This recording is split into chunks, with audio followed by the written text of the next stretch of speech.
watching you. War is peace.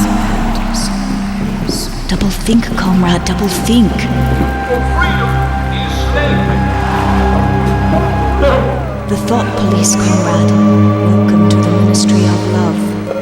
Ignorance is strength. It is one of the 20th century's most widely read books. A direct warning against the madness that lurks in modern times. George Orwell set this nightmare tale in England, in what was then the near future.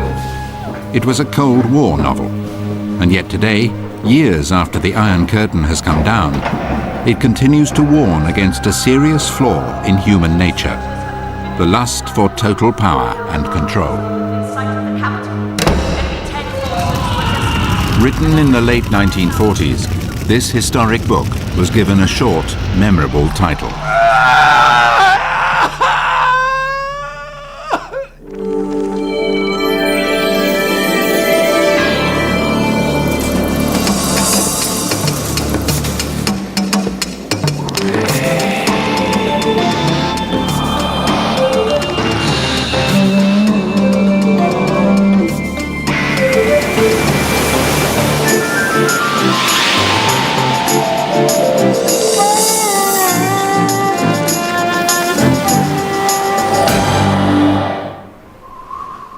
It was a cold day in April, and the clocks were striking 13.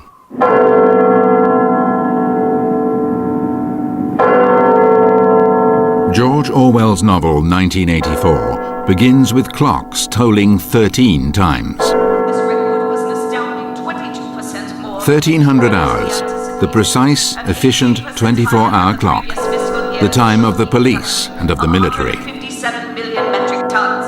I encourage you, as a The time of authority. to look closely at your fellow workers, at your neighbors, even at your parents and children. Watch their activities. There could be spies working and living. Winston Smith is the central character of the book.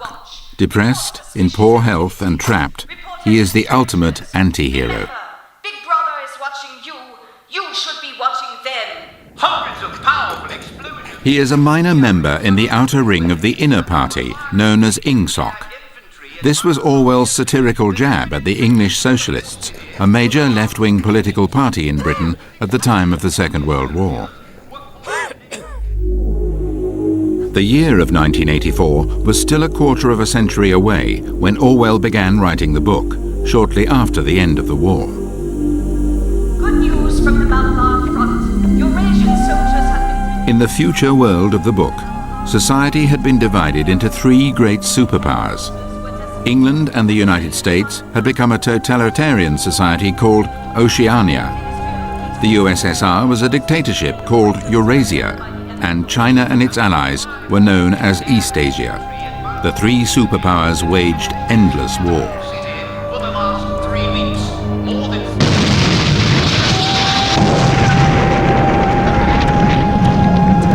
Pig iron output has risen 3% this past fiscal year in spite of a shortfall of iron ore. In Orwell's nightmare vision, television was a tool of the party.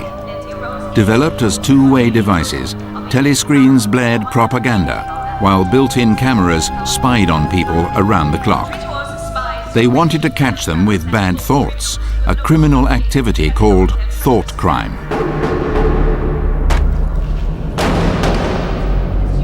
Don't move. You're under arrest. People just disappeared, He's the child. without a trace. No one dared question anything. Reading Orwell, what is terrifying is the absence of all hope. You go in there and there is no way to resist. There's no way to remain a normal human being within that machinery. You see, Orwell didn't think necessarily that the war had ended in 1945, and a lot of people didn't.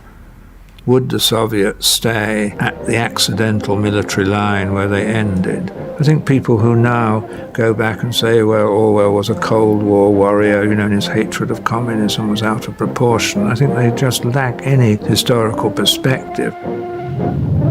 Enemy of the people, Comrade Rosenblum was executed for participating in a plot to assassinate Big Brother and several cabinet members. Comrade Rosenblum's public hanging was scheduled for Saturday on the Ministry's Asbury Square scaffold. an offer of Winston Smith toils in the bowels of an Ingsoc party ministry, the Ministry of Truth. Times 14,284, many plenty mal-quoted chocolate. His daily orders are to rewrite history, literally. Rewrite for wise. Of sub-anti-fighting. The previous version of the truth is packed away and thrown down the memory hole. It is party policy rigidly enforced to maintain absolute control.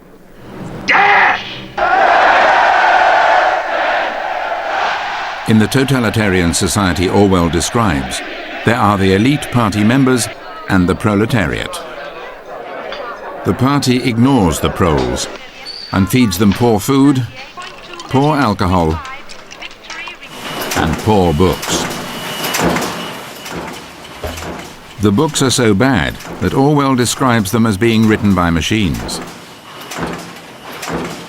One of the novel's main characters is Julia. Orwell never gave her a last name. She works in the fiction department, a bureau of the Ministry of Truth. It is a wonderful Orwell twist.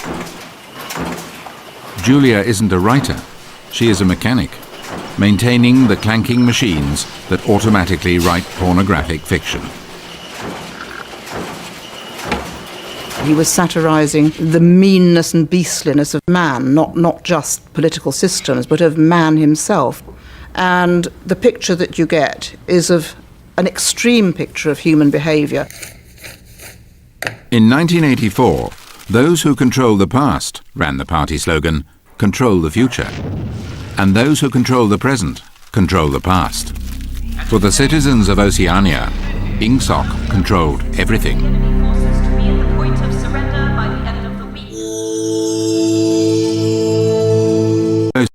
Early in life, and his bouts with the lung disease were becoming worse. The remote, windswept isle seems like a difficult place for a dying man to have chosen.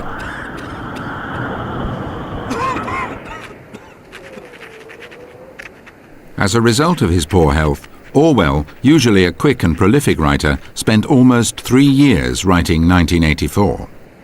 He was a very puritanical man. He didn't enjoy creature comforts. He didn't want to sit comfortably by a roaring fire having a lovely time.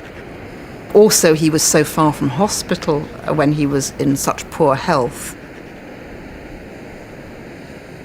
I think he may have thought there was going to be a nuclear war.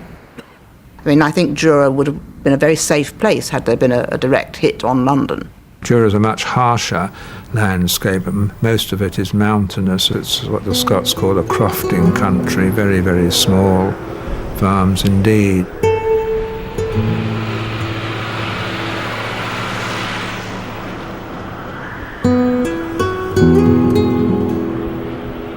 He wanted to be on his own. I think the image in his mind was the countryside.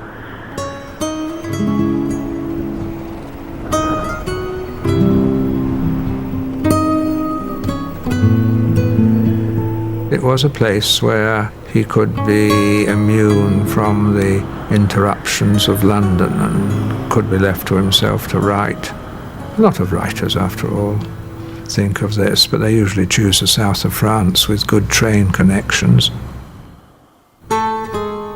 George Orwell was his pen name.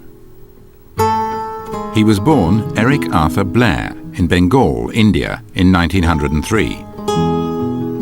His father was a minor civil servant in a colonial agency. The family managed to get young Eric into Eton, where he did not excel academically, although he loved to read. I interviewed a very old man who had been one of his masters at Eton, who just cursed him for being a slacker and wasting the time. But he still remembered vividly his annoyance at Orwell throwing away the chances that were offered him. But when I began to put leading questions to him, that after all he did do a hell of a lot of reading, he said, yes, oh, he did a lot of reading, but it wasn't on the syllabus.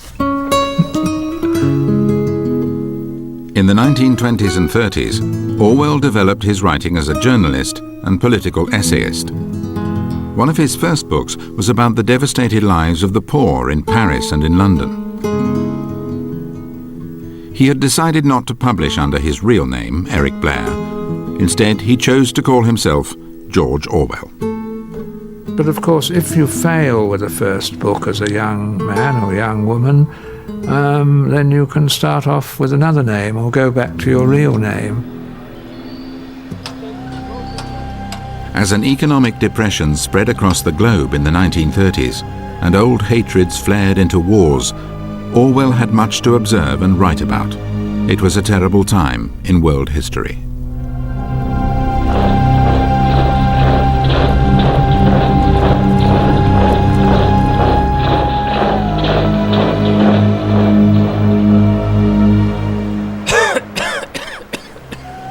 Years later, as he worked on 1984 in the isolation of the island farmhouse, he reflected on the 2 decades of world war, genocide and torture that had just passed. Orwell projected these terrifying trends into the future. What if, he thought, what if?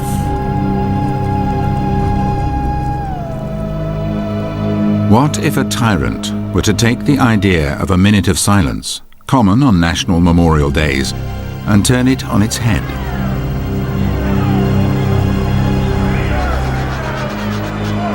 The 2 minutes hate exercise lured even the reluctant into its hideous ecstasy of fear and vindictiveness, a desire to kill, to torture, to smash faces in with a sledgehammer. But you see, this is a naughty piece of Orwell's black humour, it's sardonic humour. Instead of the 2 minutes remembrance for the dead, you have the 2 minutes willing the other side to be dead.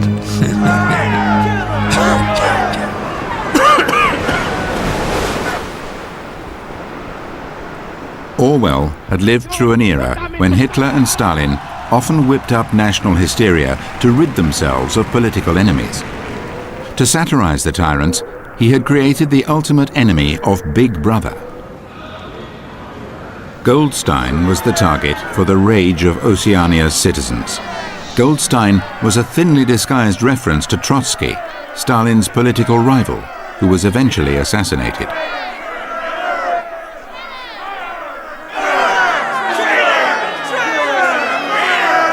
Each 2-minute hate would always end with Big Brother reappearing on the screen, to the relief of everyone in Oceania.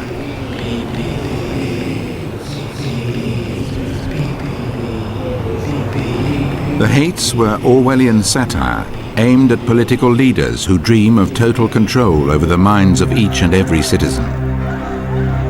In the last half a century, mass demonstrations and organized hates have been a regular feature of television news.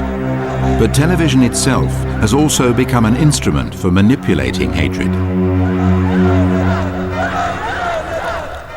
We hated Saddam Hussein, and we had some reason to think that we ought to hate him.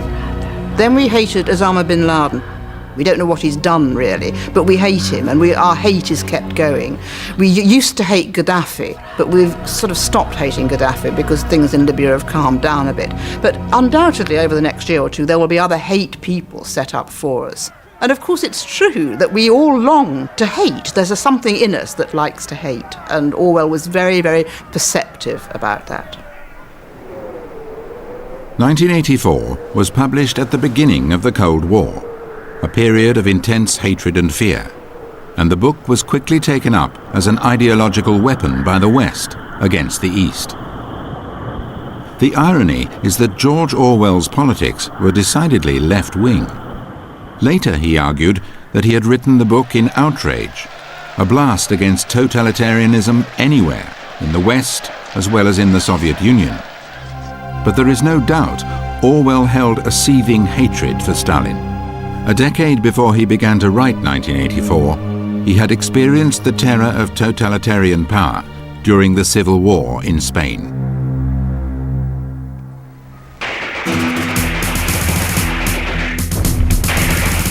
The Spanish Civil War erupted in 1936. It was a classic confrontation for modern times, the rich against the poor.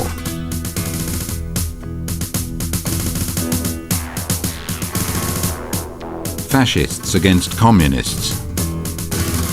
The right versus the left. It was also a puppet show preamble to the main event, which would soon explode: World War II.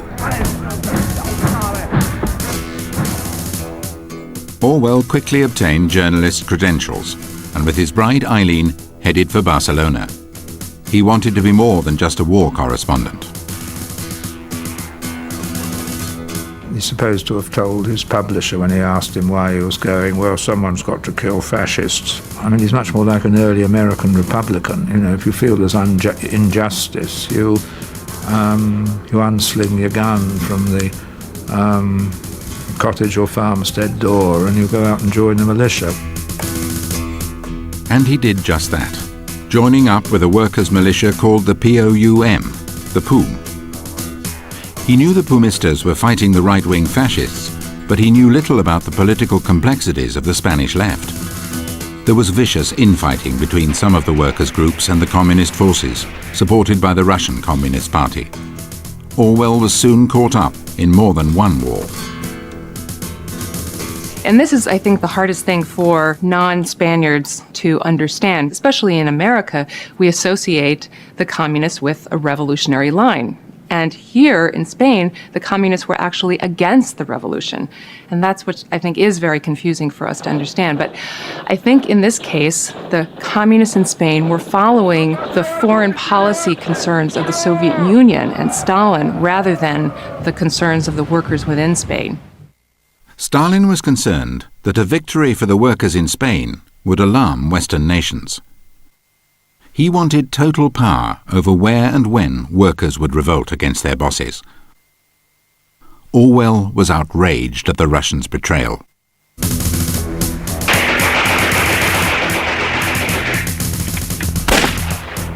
During a skirmish in April 1936, Orwell was wounded, shot through the throat. It would affect his speech for the rest of his life. He was sent to Barcelona to recover. But once there, Orwell was dismayed to find the solidarity of the leftists had splintered into factional fighting. The Stalinists were soon rounding up the militia and arresting their leaders. George Orwell and his wife fled north. It was a close escape.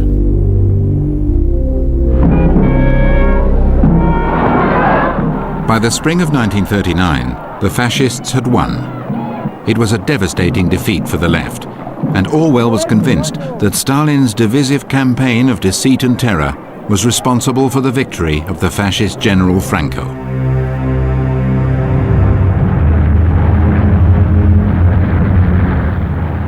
In the autumn of 1940, the Battle of Britain began. Hitler ordered the bombing of civilian population centres. In spite of daily air raids, Orwell took a few months to write a book, a kind of children's fable that reflected on his experience with the communists in Spain. It was his first major breakthrough book. Animal Farm begins with the idealistic farm animals rebelling and driving the human owner out of the place. At first they enjoy their freedom and equality, but gradually they realize that some animals have become more equal than others. All the characters from the Russian Communist Revolution, disguised as various animals, make an appearance. A pig called Napoleon, the most vicious pig of all, is of course Stalin. I think Animal Farm, in Orwell's intention, certainly, it is a lament for the revolution betrayed. Animal Farm is very different in tone from 1984. One reason might be that Orwell's wife Eileen had a big impact on the writing, with her comments and her contributions. It's a much more accessible book than 1984, and it's nothing like so despairing. Meanwhile, projected whole-handle production for fiscal year 84-85 has been revised upward by... The vision of a dark, forbidding world of the future in 1984 may be connected to the tragic turn of events that occurred in Orwell's life. In 1945, just as Animal Farm was about to be published, just as the dark war years were ending and he had adopted a son in anticipation of a brighter future, his wife Eileen died during routine surgery.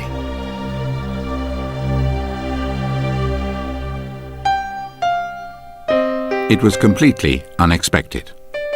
Less than a year after her death, Orwell made his decision to leave London with his 2-year-old son and move to the island of Jura.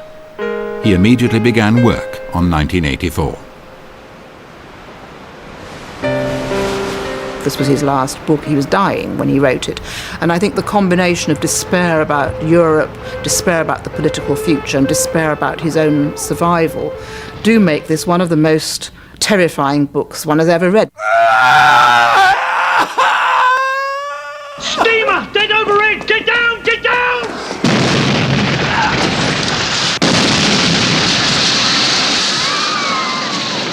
"1984 has been made into a film 3 times.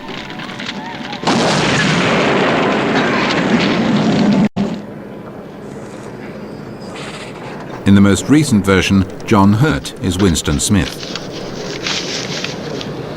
Rough Times 14284, page 3 by line 2, should read, Miniprod forecast increased Chukka Russian, April 9th. During the day, his job involves destroying the past, but at night, he trawls through London, desperate to find the truth about the past.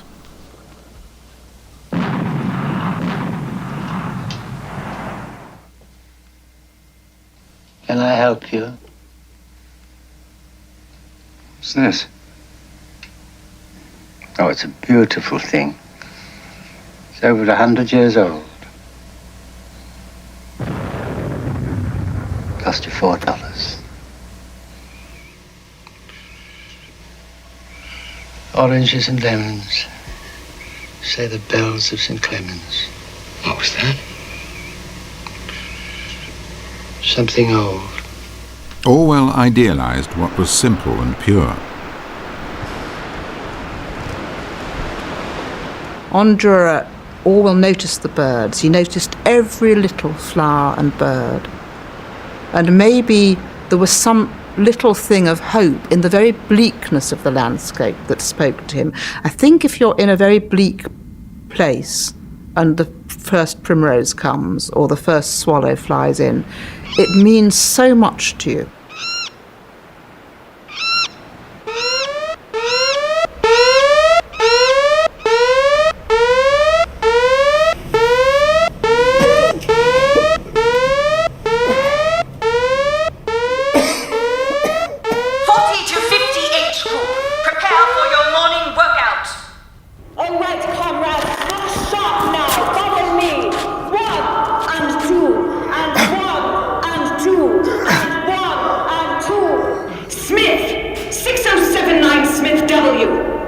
Yes, you. Bend lower, please. You can do better than that. You're not trying.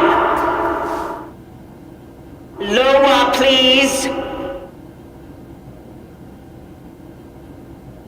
That's better, comrade. There was never anything as sophisticated as two-way telescreens in communist bloc countries during the Cold War. Smoke and tear gas bombs, sometimes boomerang on the East German troops. But there were hidden microphones and wiretaps everywhere. There have been many reports of shootings. It was an all-consuming paranoia, and it was something Orwell saw coming. I'm 39 and I've had 4 children. Now look! 1 and 2 and 1. Winston rarely talks to women. His only relationship seems to be with the shrill, authoritarian instructor on the telescreen. Remember our fighting men. Then something totally unexpected happens.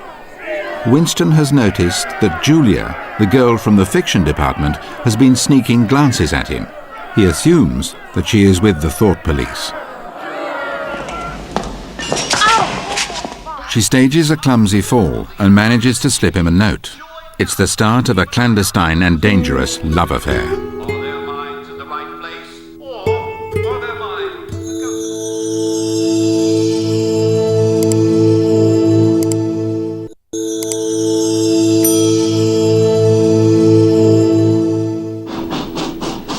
The first secret encounter between Winston and Julia in 1984 is in the countryside. It's the only place where there are a few gaps in the web of the ever-watchful telescreens. Winston discovers that Julia has slept with many men. It excites him. Listen, the more men you've had, the more I love you.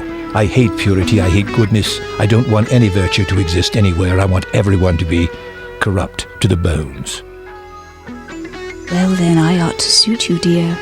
I'm corrupt to the bones. Good news for all the young women in the anti-sex leagues. Big Brother wants to reward you for your efforts to abolish illicit sex in every nook and cranny of Oceania. Your efforts... The lovers rent a cheap room above the pawn shop. Even though it seemed odd that there was no telescreen, they continued their rebellion. For that is what it was. To be caught would lead to torture or death, or perhaps something worse. The most powerful form of science fiction is not a novel or a movie or a story that accurately predicts a future. It's a story that prevents a future. One of the most powerful self-preventing prophecies of all time was George Orwell's 1984, which conveyed an image that was so horrifying that millions of people said to themselves, I am going to devote a certain fraction of my effort for the rest of my life to making sure that this won't happen. Now that's powerful. That's powerful literature. When 1984, the actual year, came round, not only television, but the whole world had changed in ways Orwell could not have imagined. Mikhail Gorbachev was about to become premier in the Soviet Union, which would lead to the smashing of walls and the downfall of communism.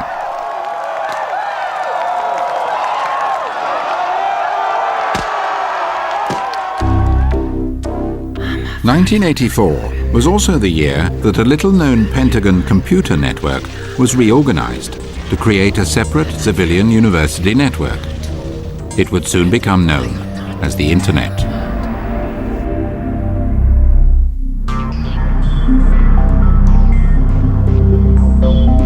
I think rereading 1984 in 1999 or 2000, you realise how much of it still speaks to us. There were people who tried to argue that certain things had passed away forever with the Berlin Wall, but there are other aspects of Orwell's nightmare that are with us every day.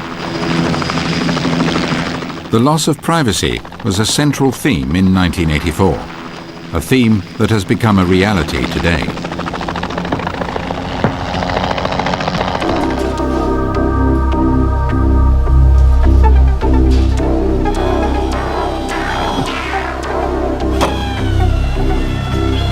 There's a sense of a loss of privacy, and that you now behave differently because you believe you're being monitored, even if nobody's ever looking at the screen. And I think that's what's happening in our society that changes your sense of freedom. Orwell valued privacy. He moved to the end of the earth to keep it. Even today, 50 years later, telephone salespeople can't bother his old house. There's no telephone. Hello, is this Evelyn Johansson? Hello. When We're will she raising be money for the Michael Green Parker's County equity? Patrolmen's Benevolence This is Cascard. Association. Hello, Would this you is be Tim interested? Arnold with Steam Quick Carpet Cleaners. In the United States, one of the most irritating invasions of privacy is the nightly phone calls from the telephone salespeople. Hello? Hello there. May I speak to Kelly Martin? May I ask who's calling? Hi, Kelly. I'm Monique. With Flim Flax Diet Supplements, how are you today? For each and every citizen in the United States, there is an average of 300 files or more containing reams of private data. I hear your baby there, Kelly. Is it a boy or a girl? Telemarketers, as they are known, always want more. Reference the following grade for the DTU 216. Reference the BDR and Martin/Kelly. She terminated at 306. Cancel, stop, unproceed, construction-wise, and... Orwell's warning may be coming true. I completed 72 UTCs with a return estimate of 76% on the GPS. Doctor, the floor... The loss of privacy, strangers reading your files, reading your images, reading your mind. Report any strangers. Remember, Big Brother is watching you. You should be watching them. Supposedly for your benefit, of course. We were wondering if you've heard of our Flim Flax Daily Duo? No, thank you. Bye. The line often repeated is that we must give up a little bit of freedom for the convenience and protection. But the freedom we give up is real and known. Unknown is the true nature of the protection we receive in return. My grandparents were killed because of the gathering of information in Europe, and as a Jew especially, I worry about myself and minorities and what can be done if somebody comes into power and takes all that information and uses it. So it may be somewhat innocuous now, but the enormous power of now knowing everyone's race, religion, which videos they watch, and how many groceries they buy by just tracking their credit cards or where they've been on vacation is terrifying if it falls into the wrong hands. More than 21 million surveillance cameras have been sold and installed worldwide, and that's a modest estimate. Exit to the right immediately. A vast silent system of surveillance and control. At all times. If you back They are powered up right now, watching for you. clear the lane immediately. Objects in your At the moment, even with millions of security cameras, our lives remain mostly private by default. Maintained because we are hiding in plain sight, surveillance of our intimate details requires too much effort. For the moment. enemy of the people, Comrade Rosenblum, was executed for participating in a plot to assassinate Big Brother and several cabinet members. And that is the obvious flaw in Orwell's concept of the two-way telescreen. Who would watch the watchers, and who would watch them watching? In 1984, people watched people. That is all changing.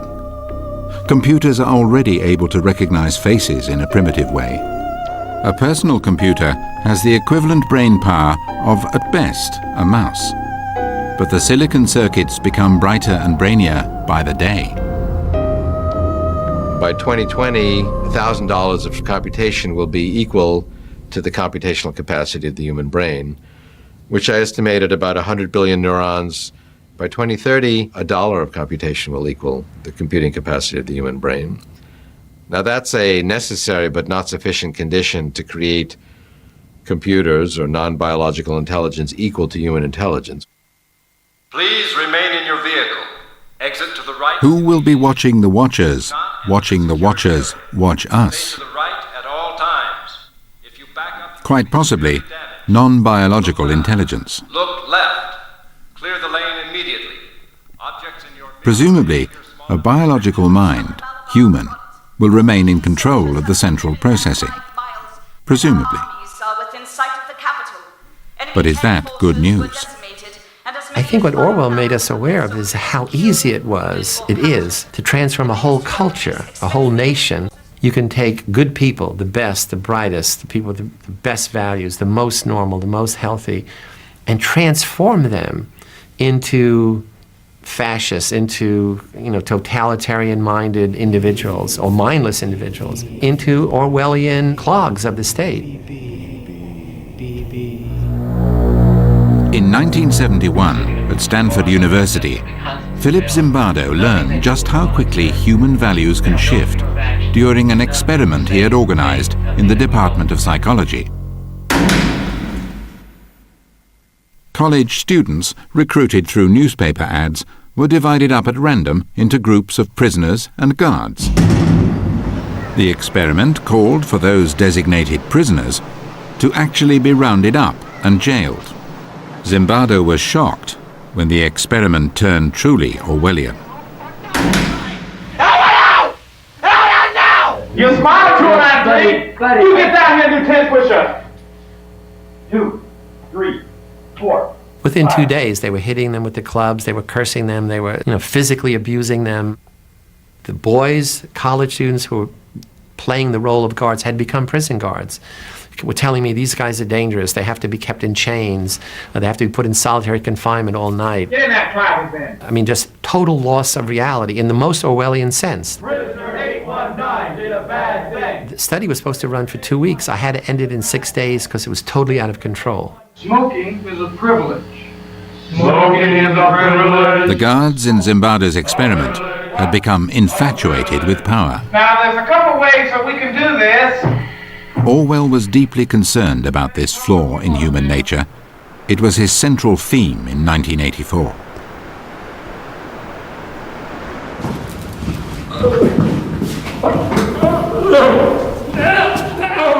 After their arrest, Winston and Julia are sent to the torture chambers to be re-educated. The party seeks power entirely for its own sake.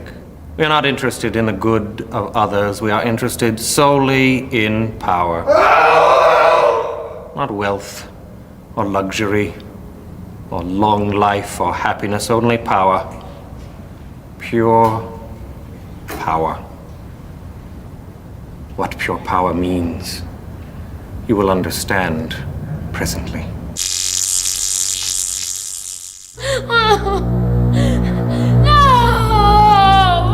Julia submits immediately to the torturer's demands, but Winston holds out. Shall I tell you? In the torture chambers of the Ministry of Love, they do not seek the truth. They seek converts. To cure you.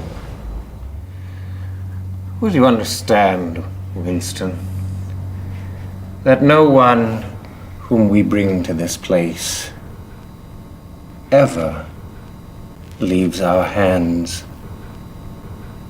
uncured? Do you understand what I mean by that? Yes.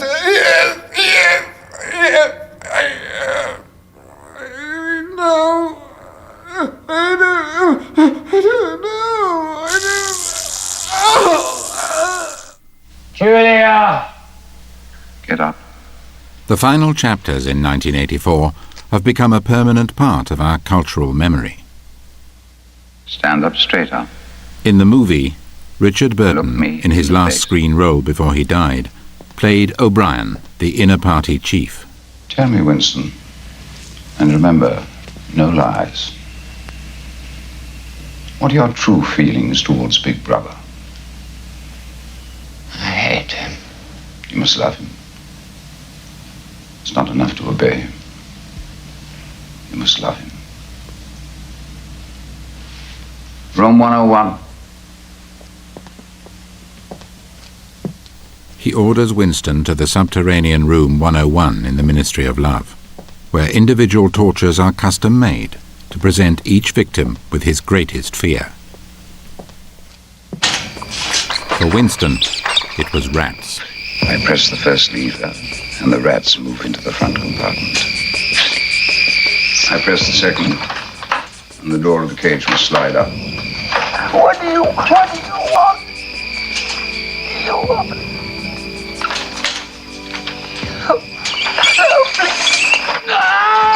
As the starved rats move closer to Winston's face, he begins to hallucinate that Julia is just beyond the cage. Do it to her! Do it to Julia! He holds his love for her guarded in the deepest recess of his heart. But even those feelings he will eventually betray. Do it to Julia! Do it to Julia!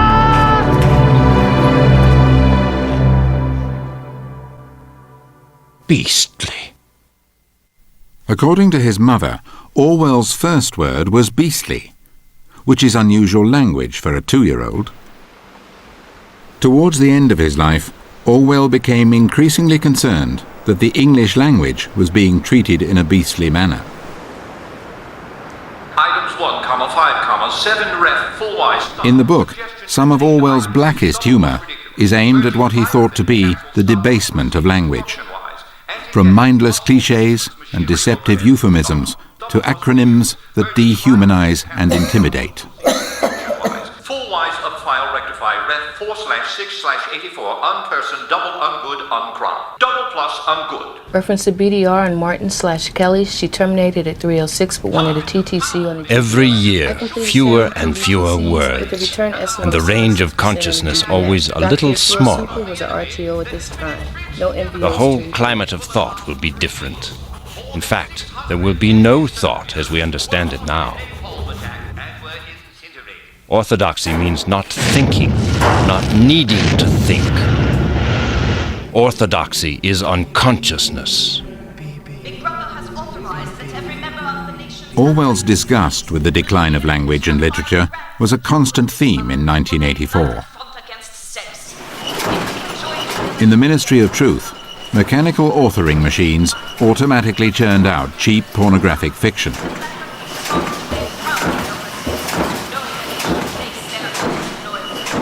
A machine intelligent enough to write would have seemed a remote science fiction fantasy in 1949, but Orwell was on the right track. It doesn't matter. Feeding egos ain't no claim on our souls. Digital machines don't write pornography yet. However, there is a software program that will generate random poetry of sorts. Tap the haiku button and it mimics the Japanese style. The software was written by Ray Kurzweil. Silent hands, places with manuscripts, looking for the sun. And every day, such programs become more powerful. In Orwell's time, the powers that be operated from deep inside faceless buildings, but at least they were human. Times faster than nerves inside our brains. However, human intelligence is much deeper, richer, and capable of dealing with far greater subtlety than machines today. So once a computer can achieve the depth and subtlety and richness of human intelligence and combine it with these natural advantages of sharing knowledge, speed, and accuracy, it's going to be a very formidable combination. And formidable competition as well for our children and our grandchildren. A truly Orwellian future, if ever there was. If we just look at a situation where it's intelligent machines and humans, then I can't see humans sort of standing up to that. It would mean that maybe by the end of this century, intelligent machines are running the show and humans are slaves or human farms and human zoos, nothing more. Toy robots, built by computer students, the sort of toys we often see when the subject is robots. In the future, they won't be toys. They might be us, the result of miniaturization. Entire computer chips as small as diamond dust circulating in our bloodstream. Professor Warwick has taken a step in that direction. He has had a chip implanted in his arm. It is one of the first primitive direct connections between a nervous system and a machine.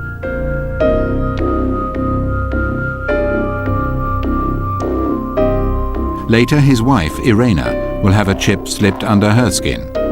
As the technology evolves, the implants could lead to a direct connection, brain to brain.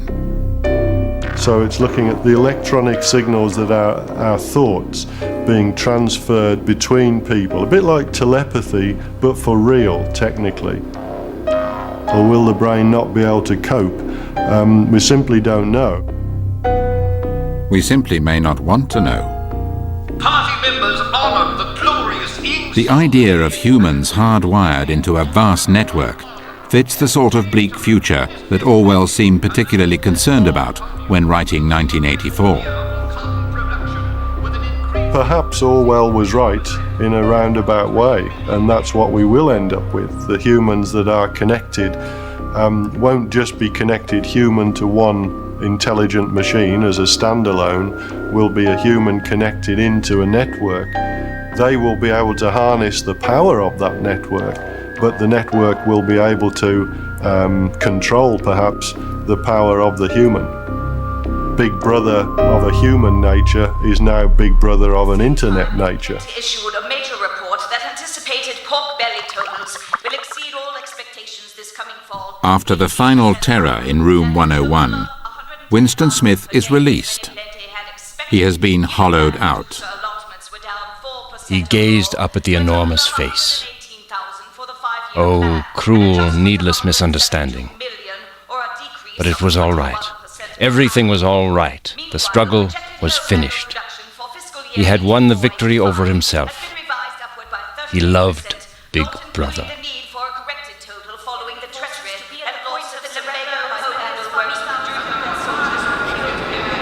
Thank you.